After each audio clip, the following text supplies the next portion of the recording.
Hosted by you/fluffbuffer23. I, 29M, and my wife, 30F, have 2 kids, 5M, 3M.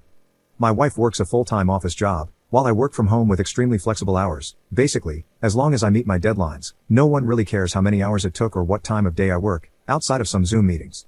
My sister, 26F, let's call her Barb, and her husband, 30M, let's call him Nick, live nearby and work full-time jobs.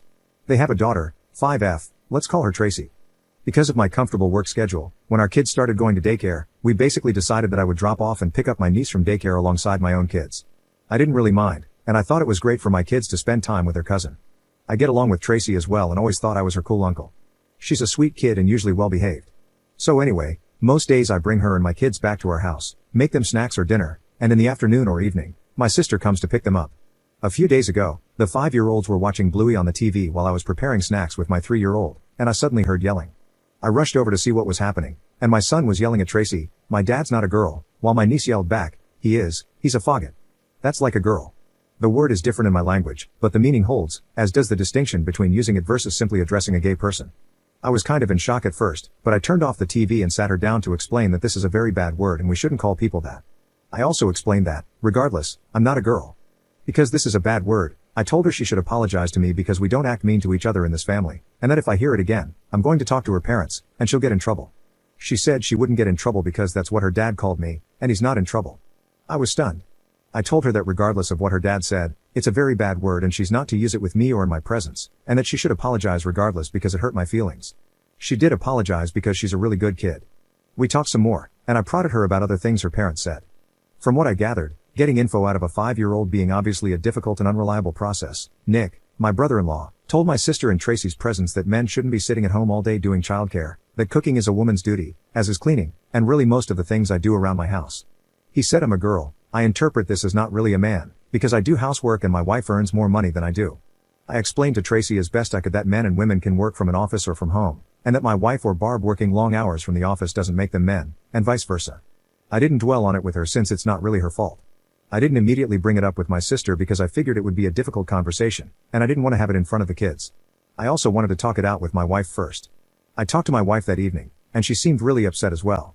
I told her that I think I should demand an apology from Nick and my sister, and she agreed. I called my sister and told her what happened. She said that it's just a word and I'm blowing it out of proportion, and obviously Nick doesn't dislike me. I said I don't care whether he does or doesn't dislike me, he is talking crap about me behind my back to my niece and to her, and she is apparently very chill about this rather than standing up for me. She said that's how Nick is, and I should stop being a drama queen.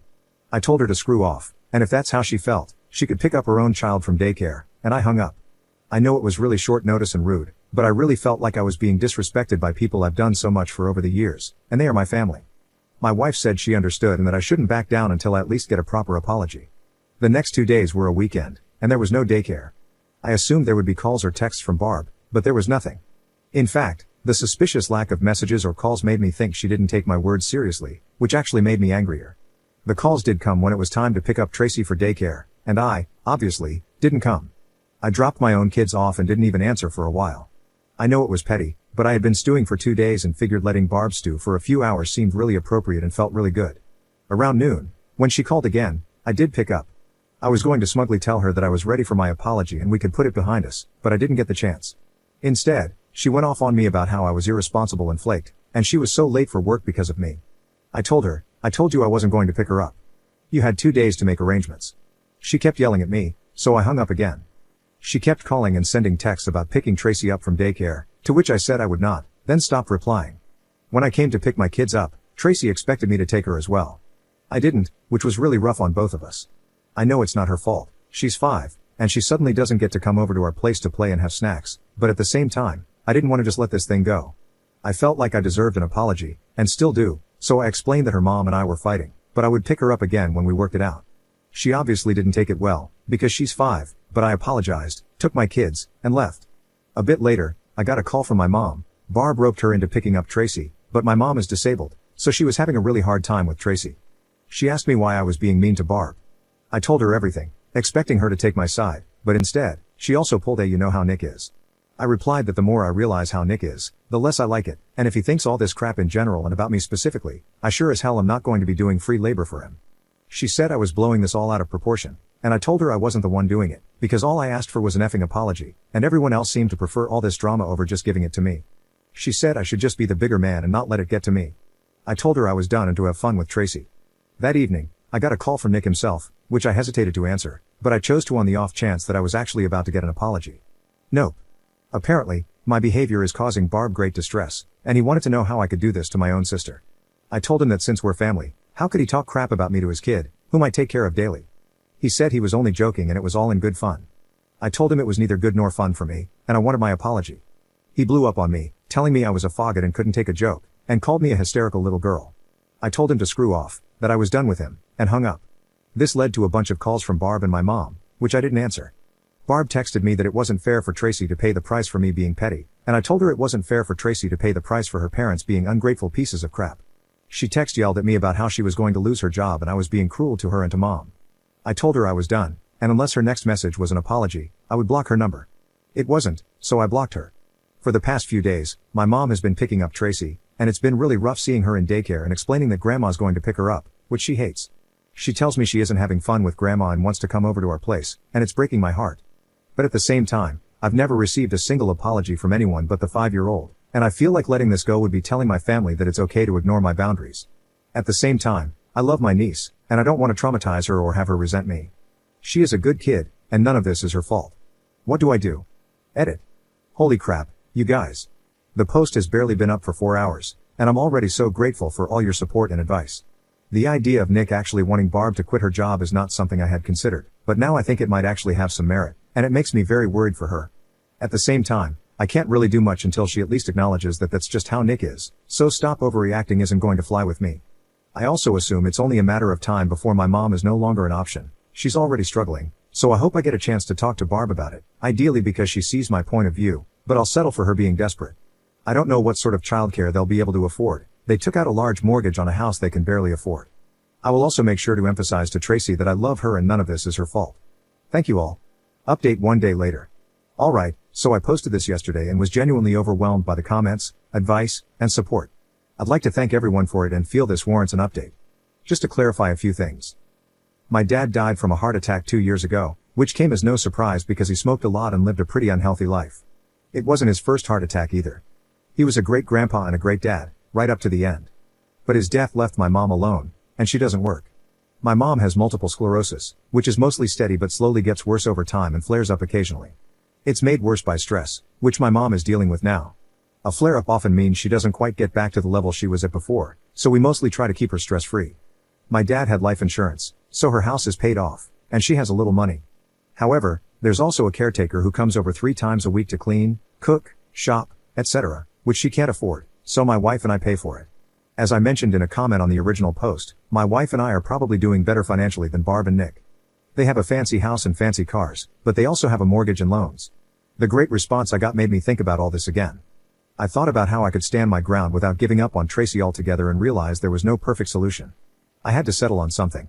I took the day off work because I just needed to process and deal with everything. One comment on the original post really got to me, about how someone in Tracy's place would feel, and I just can't do that to her now. I know this isn't the update some of you wanted, but I just can't. I love her like she's one of my own, and my kids do as well. It's not her fault. I unblocked my sister because, obviously, if I'm going to be interacting with her child, she needs to be able to reach me. I talked to my mom during the day, and she was, again, distraught about having to pick Tracy up, which is pretty hard on her. I told her I was willing to do it, but I was coming over and she'd have to hear me out. She agreed. I talked to her for a long time, avoiding snark and lashing out this time, and just explained that how serious Nick was, or how he is, doesn't matter. I used the rocking the boat analogy someone linked to in the comments and further stressed my point by saying that it shouldn't matter if I was justified or not in getting upset. I'm her child, and if something upset me, it at least warrants giving me the benefit of the doubt before siding against me. Eventually, it seemed to sink in. She apologized, and we hugged it out. I think she got it. She's not a very confrontational person and generally really tries to keep the peace, but this time she went about it the wrong way. I'm not saying I'm not mad, but she's my mom, and she apologized. I explained to her that she shouldn't be covering for me because that means I have no leg to stand on when confronting Nick and Barb. She was receptive to this. I texted my sister that we needed to talk, and I dropped Tracy off at their place tonight, to which I got a stoic thumbs up. I picked Tracy up from daycare today, and she was overjoyed. She was actually a little possessive of me, staying by my side all afternoon instead of running off to play. It was cute but also made me feel bad because that's the impact of me not picking her up. I explained to her as best I could that she's not in trouble. I'm not angry with her, but I am angry with her parents and we need to work that out. I promised to do my best not to stop picking her up again, which made her really happy. I dropped her off in the evening, and once she was in bed, I sat down to talk with Barb and Nick. I told them flat out that Mom wasn't going to be covering for them anymore, and if they didn't let me finish what I had to say, I'd get up and leave, and they could find new arrangements for Tracy. I didn't mean it, but they didn't need to know that. They weren't happy, but they were willing to listen, so that's progress, or at least the threat worked. I explained that this was the situation now. I don't need them to mean their apology, but I sure as hell was going to need one. This was about principle now. I've spent years taking care of their child, and if they wanted to be pricks, I wasn't going to do it for free. So this is how it goes now. 1. I am no longer going to be dropping her off in the mornings until further notice. There was no excuse for the way Nick acted, and it needs to have some lasting impact. 2. I'm no longer going to be paying for family outings and vacations. It's a man's job to support his family, so good luck with that. The exception is Tracy, she is always welcome. 3. If I hear any more BS being talked about me behind my back, I'm going to start charging them for my services. My plan was to dangle the thing they want, childcare. Restore it, but at the same time enforce some repercussions and the threat of things getting hard for them again. I also laid it on pretty thick about how I'm a man and obviously have my pride, and I can't have that disrespected, even by my own family. I don't really consider Nick family, but figured he wouldn't catch on. Nick was not happy about this, and my sister had to take him outside to talk it out without me. Eventually, they agreed to it, and I got my, admittedly half-hearted, apology. I could probably press it further, but I didn't want to risk having to either back down or hurt Tracy again, so I took it. There were no tears and no warm hugs, but I got to walk away with what I wanted, giving them some payback without giving up my time with Tracy. I still plan to talk to my sister alone about her relationship with Nick and how she sees me, but I figure I should let things calm down a bit before doing so. I know this isn't the resolution some, maybe most, of you wanted, but at the end of the day, I need to find a solution I can live with, and for me, this is it. I'll update if anything changes. Commenter. You were paying for their family vacations? Damn. Ops response. I thought I was paying for our family vacations, but honestly, since my wife makes more than me and is primarily in charge of our finances, she could be considered the one paying. Her income essentially keeps us housed and fed, while my salary serves as the fun fund. She was always very excited about this because she doesn't have much family remaining. Having Barb, Nick, and Tracy, along with her sisters, made her feel like she had a big family. She felt this justified the expense and made her genuinely happy. Obviously, she is now furious with them. I don't think either of us will feel comfortable paying for them again, and they probably can't afford to come along. I do hope we will still get to bring Tracy, at least.